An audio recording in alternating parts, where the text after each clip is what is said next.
రాష్ట్రంలో ప్రజల్లో ఉన్న మహిళలందరూ కూడా ఒక రకంగా కోపోద్రిక్తులై ఉన్నారు.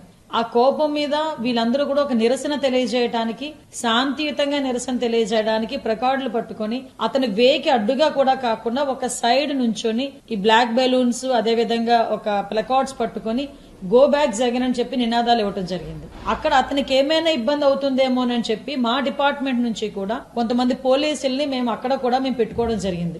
ఎందుకనంటే మళ్ళీ అతగాడు వెళ్తున్న సమయంలో వీళ్ళు ఏదైనా కొంచెం ముందుకు వచ్చినా కూడా ఇబ్బందులు కలుగుతాయనే ఉద్దేశంతో వాళ్ళు మాకు వచ్చిన రిపోర్ట్ ఏంటంటే వాళ్ళు శాంతియుతంగా చేస్తున్న సందర్భం. జగన్మోహన్ రెడ్డి మూవ్ అయిపోయిన తర్వాత తిరిగి వెనకాతలున్న వైసీపీ గూండాలు ఆ లేడీస్ అందరి మీద కూడా చెప్పులు ఇసిరటం, రాళ్ళు ఇసిరటం, కర్రలు ఇసిరటం, నోటికి వచ్చినట్టు నీచంగా మాట్లాడటం. నిజంగా ఎటువైపు వెళ్ళిపోతుంది ఇది? వాళ్ళ మీద వాళ్ళ చేతికి పట్టుకొచ్చిన రాళ్ళు ఇసిరి వాళ్ళ మీద దాడి చేసే సందర్భం మనం చూస్తా ఉంటే అందులోని పోలీస్ డిపార్ట్మెంట్ నుంచి ఒక కానిస్టేబుల్, 2 లేడీ కానిస్టేబుల్స్ కూడా గాయపడటం జరిగింది. అంటే వీళ్ళ పరిస్థితి ఎలా ఉంది అంటే ఆడవాళ్ళని అవమానించటం, తిరిగి మేము ఏదైనా మాట్లాడితే మా మీద దాడి చేయటం. ఇది ఈ రోజు జరుగుతున్న సందర్భం కాదు, రాష్ట్రంలో జరుగుతున్న సందర్భం కాదు, వాళ్ళ ఇంటిలో కూడా జరుగుతున్న సందర్భం.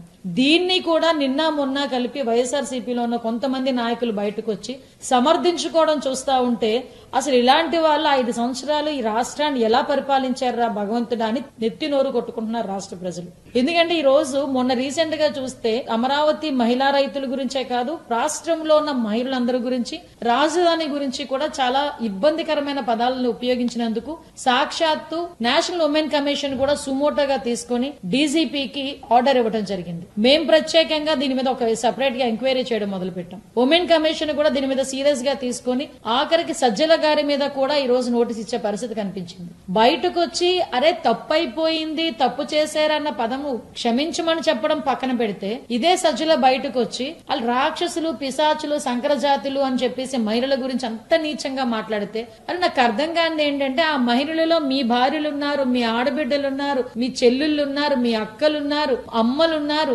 ఎందుకు ఈ రకంగా మాట్లాడుతుంటే కనీసం జగన్మోహన్ రెడ్డి దీని గురించి మాట్లాడట్లేదు అర్థం కాదు. ఈ రోజు కంపల్సరీగా వస్తారండి, సాక్షి ఆఫీసులు ముట్టడించారండి. నేను ఇప్పటికీ మొన్న నిన్న ఎవరెవరో ఏదేదో మాట్లాడుతున్నారు. ఆ రోజుల్లో పట్టాభి గారు ఒక పదం ఉపయోగించారు, ఐ థింక్ బోసిడీక్యాన్ పదం ఉపయోగించారు. బోసిడీక్యాన్ పదం ఉపయోగించినందుకే మీ కార్యకర్తలకి బీపీలు రేజ్ అయ్యి మా ఆఫీసులు పగలగొట్టారని చెప్పేసి మా కేంద్ర కార్యాలయం పగలగొట్టామని చెప్పి సాక్షాత్తు జగన్మోహన్ రెడ్డి మాట్లాడాడు. ఈ రోజు ఆడబిడ్డల ఆత్మాభిమానం అండి, రాష్ట్రంలో ఉన్న మహిళల తాలూకు ఆత్మాభిమానం, రాష్ట్రంలో ఉన్న మహిళల తాలూకు ఆత్మగౌరవాన్ని కించపరిచేటట్టుగా ఎవడో ఒకడు సాక్షి ఛానల్లో కూర్చొని నోటికొచ్చినట్టు మాట్లాడుతా ఉంటే ఇంకా మా శ్రేణులు ఎన్డీఏ కూటమి సభ్యులు చాలా మంచోళ్ళు కాబట్టి శాంతియుతంగా ధర్నాలు చేస్తున్నాం, శాంతియుతంగా క్షమాపణలు కోరుతున్నాం.